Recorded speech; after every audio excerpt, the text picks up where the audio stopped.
Good morning, guys. It's a Daddy and Caleb day, so we are going to do some driving around and we're going to do a little bit of a range test with the OEM wheels and tires. Then after that, I'll come back and I'll swap out those wheels for the brand new wheels. You can see them over there behind me, and we'll put those on there and see what we get for range after we make the swap.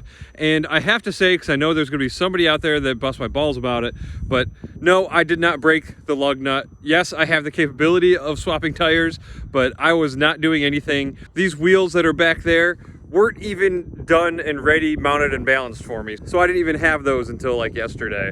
And the nut breakage was like 2 weeks ago, just for reference. But yeah, so that's the plan today. The car has been preheated. It's only like 55 degrees, so it's not gonna be like an ideal range test or anything, but it'll hopefully give us an idea of how much I'm losing, or hopefully not losing, with these new wheels and tires. So that's what we're doing now. We're gonna go about our normal day, run some errands, and see what we get.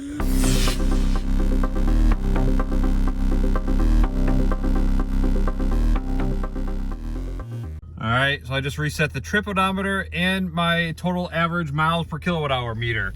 Leaving the driveway now, it says I have 45 miles of electric range, and we'll see what we end up doing today. Hey guys, Caleb and I have an update for you. We finished our errands for the day. We just pulled in the house here with exactly 40 miles on the trip odometer, and it actually just ticked over to 2.8 miles per kilowatt hour, but pretty much all day has been 2.7, which is exactly what I've been seeing now that the weather has been changing. I still have 1 mile of EV range remaining, so that's a good baseline. Pretty much exactly what I've been seeing in all my normal daily trips and routines. I did say, making funny faces. I did say in an earlier clip that it was 55 degrees. I meant to say it was supposed to be a high of 55 degrees. Unfortunately, it only got up to 48 degrees as a high today. Tomorrow, the high is supposed to be 44 degrees. So I'll charge now. It's going to be cold by the time it's done charging, so I'll have to do the second test with the snow tires and the new wheels tomorrow, and it should be a fairly close apples to apples test, even though the temperature is going to be a little bit cooler. That's it for the update. I'm going to plug in, charge, and swap the tires over. I forgot, I also want to let you guys know about these wheels that I purchased. I got a smoking deal on the actual rim themselves, which I know it's called a wheel, but I'm a 90s kid, so they're always rims. But they are a 45 offset. That's a little high for a RAV4, but I looked up online and I did find another guy who would use the same exact wheels with a 45 offset. And he was getting a little bit of rubbing, but he was also using a much bigger tire. I'm using a 235 65 17, and I believe he was using a 245 60 17. So it is a little bit taller and a little bit wider. So I'm hoping I won't have any rubbing by this, but I'll let you know by the end of this. I had been looking for a nice set of slightly used Firestones or a good AT tire, and I couldn't find anything. Pretty much everything being sold out there on Marketplace and on Craigslist are snow tires. So I've got a set of snow tires. I'll probably take these off and get some nice AT tires in the spring, same size. But that's the plan. So I wanted some nice looking black rims with some nice AT tires, but we're gonna settle for snows this winter and see how it goes. Okay, I guess that's it for the update. Caleb is admiring the wheel. I'm gonna start jacking this up and get these on the car. I figured I would weigh these tires before I actually mount them on the car, just so I know if I'm gaining weight or losing weight. They are two different tires, unfortunately. So I have two in the front that are the same, and the two in the rear will be the same. And of course they are directional because snow tires usually are. But I've got the first set on. This is the rear set, and it looks like about 49 pounds for that one. Set that right there. And this one, this will be the front wheel, is 51 pounds, so 2 pounds heavier.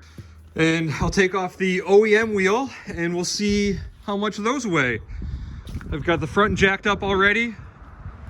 And I know, again, there's gonna be some smart asses out there that probably said I broke my bolt because I have the capability of changing tires, but I swear to God, I didn't break the bolt. I've never had these wheels off before. This will be the first time, so definitely not my fault before. And I'm gonna be very careful when I put these back on just in case these happen to be like weak lugs or some issue. But anyway, so I'm gonna get these off. All right, here's the original wheel. I have to kind of give it a little pressure.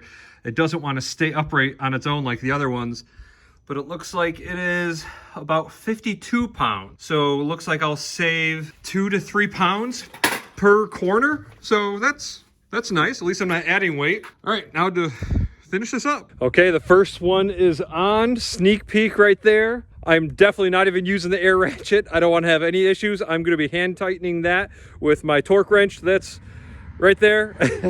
I took the center cap off because I might replace those and do something cool with like red on it or something. I did also buy and install the hub-centric rings. I've heard people say you don't need them and you can get by without them, but I wanted to do this the right way and I bought those. So those are in there. I'll have links to everything below in case you want to check it out and maybe get a set of these for yourself.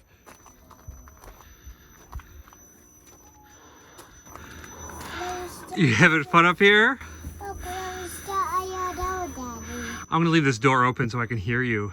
Caleb's hanging out in my T-Rex on his Caleb shelf. And if you don't know what this is, you can check out my other videos. It's a range extending camper. Right now it's powering the house. There's the cable going to my inverter up there. It's pretty cool. Then in that black box is actually another battery.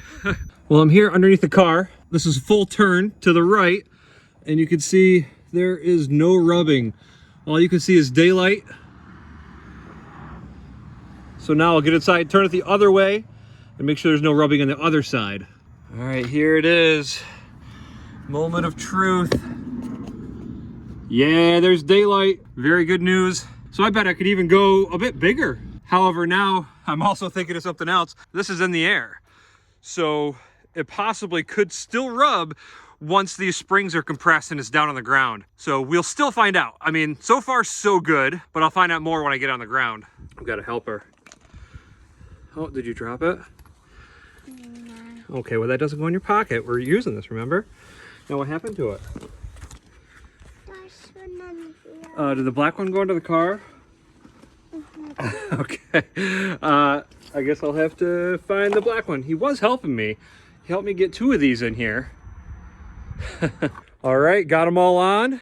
I got to take it for a test drive still, but the car's charging, so I'm going to let it charge.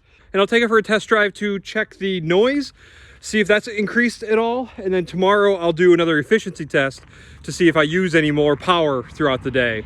And these aren't scientific tests. They're definitely not perfect. It's just an average daily driver commute, but I should be able to tell. All right, Kayla, I'm putting the lugs away. Do you have some lugs still? Because you were helping me earlier. Oh, you still have them in your pocket? Very cool. Oh, can I have one, Daddy? Well, I can just have one? Yes. Well, can I have all of them, please? I got to put them away. More, please. Oh, I'm going to have to turn you upside down. All right, Caleb and I are going to drive and see if we hear any, feel any rubbing, hear any rubbing. Yeah, crank it left. Keep going.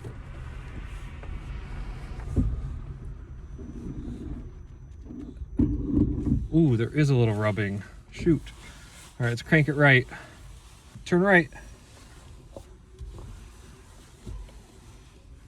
No rubbing right. Just a little bit. I don't hear any rubbing, do you? Okay, there's no rubbing. Full turn right. Let's try left again. Crank it left, Caleb. Left. You're gonna hit the tractor. Ooh. Yeah.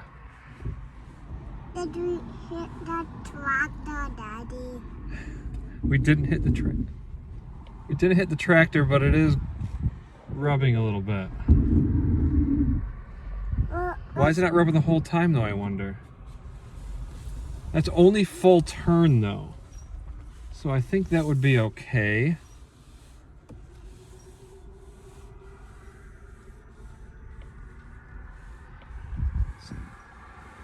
Do this again. That's almost a full turn. It's not rubbing. Yeah, I think it'll be okay. Yes, I know my son has a goofy eye right now, unfortunately. We have an appointment with our doctor. I guess it's a very normal thing, but this eye's a little cross-eyed. Sometimes, not even all the time. Okay, I guess that's it. I'll have to do some more testing on the road and see if it rubs it all on the road. I'll also have to stop and see if it's leaving any rubbing marks. Got some water? Okay. All right. Well, let's see what it's rubbing on the tie rod right there. So it rubs on that gently. It's really not too bad. And the clunk, the occasional clunk I was hearing is the wheel weight. I'm surprised they put a hammer on wheel weight. I thought they would use the stick-on wheel weights for an alloy wheel.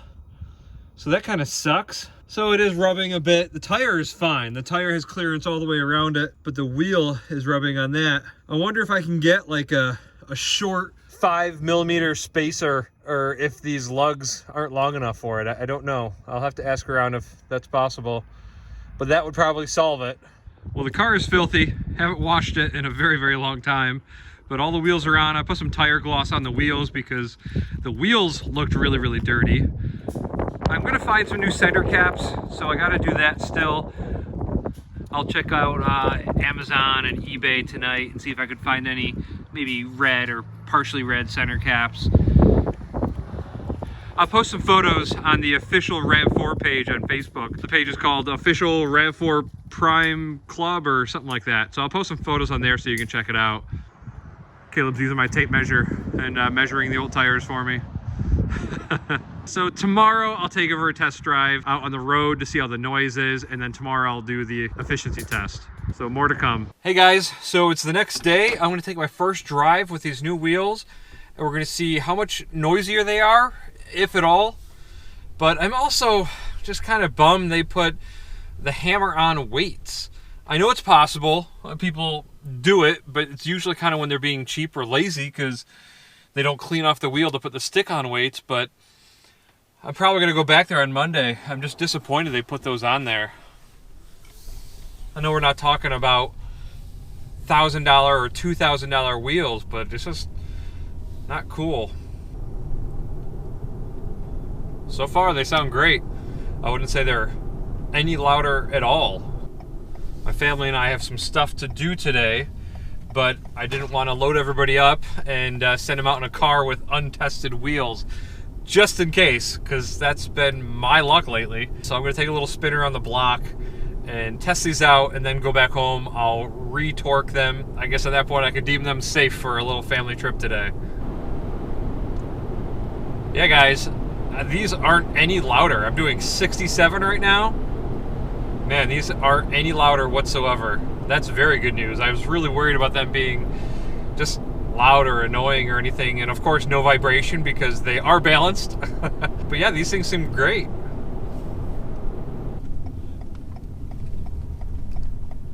So no rubbing on any turns or anything so far.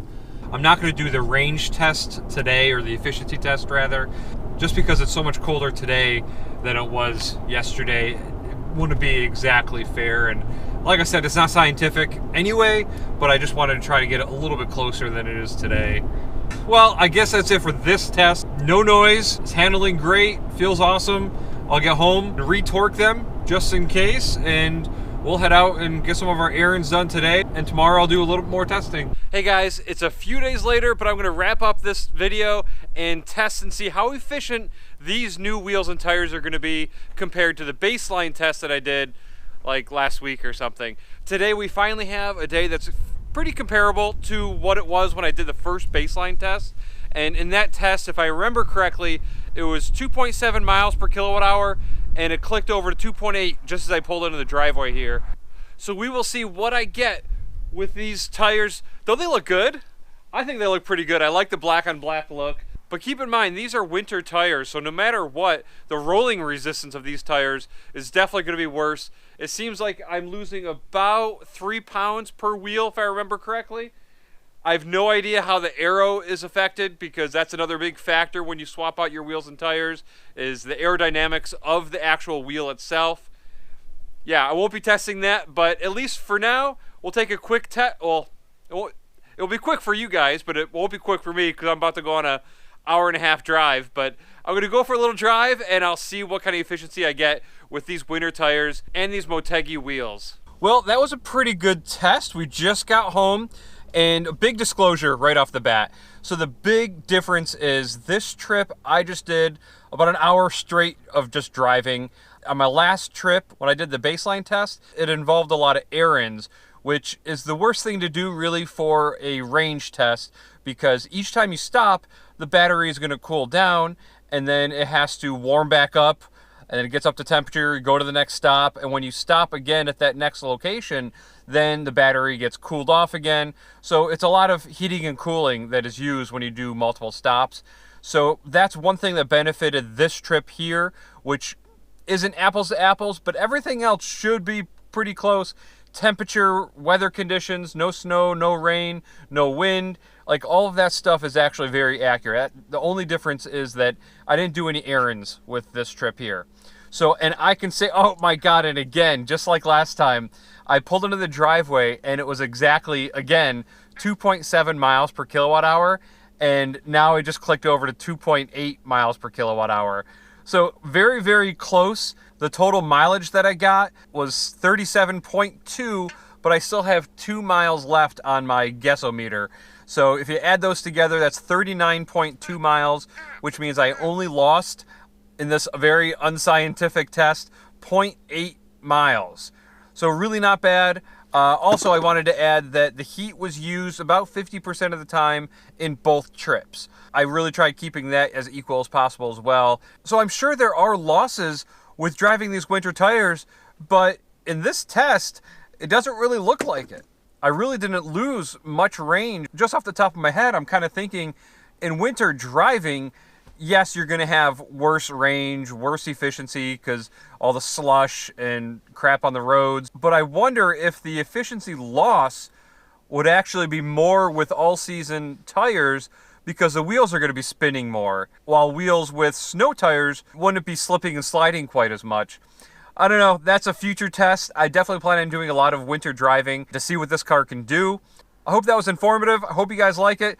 I feel like this video might be kind of long, but I hope you enjoyed it. I'll see you guys in the next one. Bye. You want to say bye, Caleb? Bye. All right. See you guys.